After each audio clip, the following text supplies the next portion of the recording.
السلام عليكم ورحمة الله وبركاته والسلامتين صاحب اللمانتين ميل كستو aad joogtaan waxaan qaadanaynaa tenniskii 11aad oo kamid ah 12ka tennis ee aan horey u soo qaadanay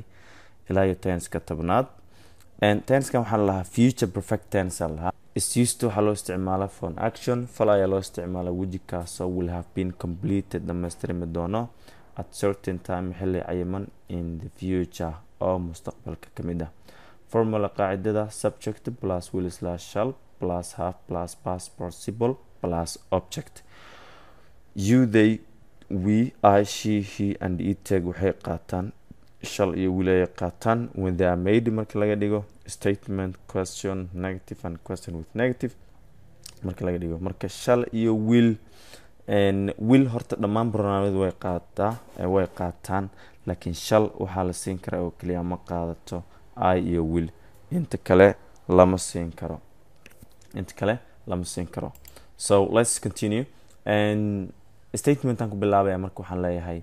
I will have written the letter at 6 o'clock waqad waxaan qori doonaa 6 saac markay tahay saacadu so this 6 o'clock waxay u dhigantaa a certain time xilli cayiman ama go-an ama gaar ah ayaa 6 o'clock gaan u taagan yahay waana qaabka tenniskan uu shaqeeyo question su'aal ka dhig waxaan leenahay will I have written the letter at 6 o'clock anigu warqada ma qori doonaa 6 saac markay tahay negative diidmo I will not have written the letter at 6 o'clock warqada ma qori doono 6 saac markay tahay taariikhda question with negative su'aal iyo diidmo la isu geeyay will not I have written the letter at 6 o'clock warqada ma qori doono miya 6 saac markay tahay aad iyo aad ayaad u mahadsantiin dhammaantiina